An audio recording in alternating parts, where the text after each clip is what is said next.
Hello everyone and welcome to LDRD 619, which is actually now called RESR 619 because it's a research class. We are going to be doing quantitative research methodologies. And while I know that I love quantitative research methodologies, I'm also fully aware that not everybody does, and that this class may actually be a little scary to some people. Let me assure you it does not need to be.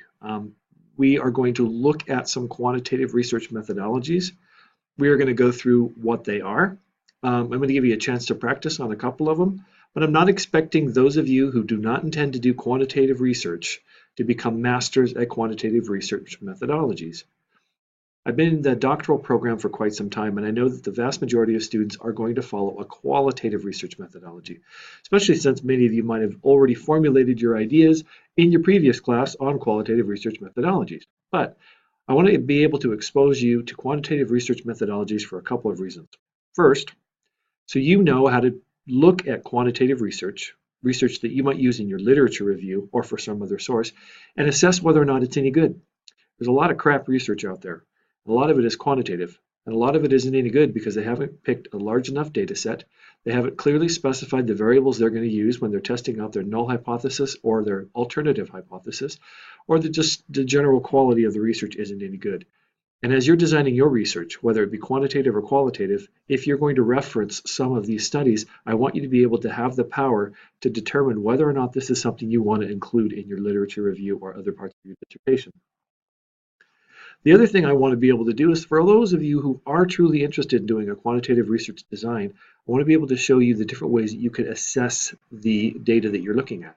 So essentially what we'll work through is we'll work through the development of a null hypothesis and an alternative hypothesis. We'll identify variables of interest, and I'll show you how you can compare those variables of interest to answer a number of different questions. It all starts first with curiosity, a curiosity that you may have, and it may be that you want to know the extent to which a student's GPA is positively correlated to their performance on a particular standardized exam. It's about as simple as it gets. So that's our curiosity. The next thing we're going to do is we're going to set up a null hypothesis and a alternative hypothesis. And a null hypothesis is essentially basically saying that the variables that we're going to look at, there's no relationship between them. The alternative hypothesis is that there in fact is a relationship between them. We set up our experiments so that we can determine whether or not we can reject our null hypothesis, and then we move on with the alternative hypothesis. So if all of that doesn't make a whole lot of sense to you right now, don't worry, because that's what we're going to learn as we go into this. We're going to learn how to identify a question of interest. We're going to learn how to identify variables that we want to look at. We're going to learn how to set up experiments so that we can test whether or not those variables have anything to do with each other or not. And then we're going to go ahead and select the appropriate research methodology to be able to test out our theories. So that's what we're going to do. It's not a lot of math. It's not really all that mathy at all. And in fact, we are going to use Microsoft Excel and it's going to do all the heavy lifting for you when it comes to the math part.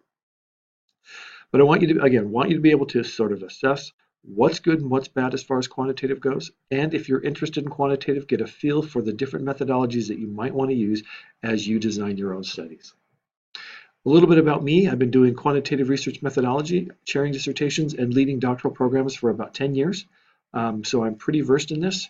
If you run into any questions that are not covered in the text, do not hesitate to contact me. If you're looking for any functionality that is existing in Microsoft Excel that you can't find, don't hesitate to contact me. I'm happy to help out. To get a hold of me, the best way is probably through email. My email is posted in the course. I'll do my best to respond to you within 24 hours. If you want to set up a live session where we go through stuff, that's fine. I can do that as well. There may be others who want to do that along with you. But other than that, again, I remember the last time I taught this class, there's a lot of people who the first thing they said in their student introductory assignment is that this class scares me. There's no reason this class needs to scare you. There wasn't anybody in this class last time who did not finish the class, and they did just fine. So we're going to look at the stuff we need to look at to the depth that we need to look at it, and but I'm not going to turn you into statisticians. Okay, any questions, let me know, and I will look forward to working with you this quarter.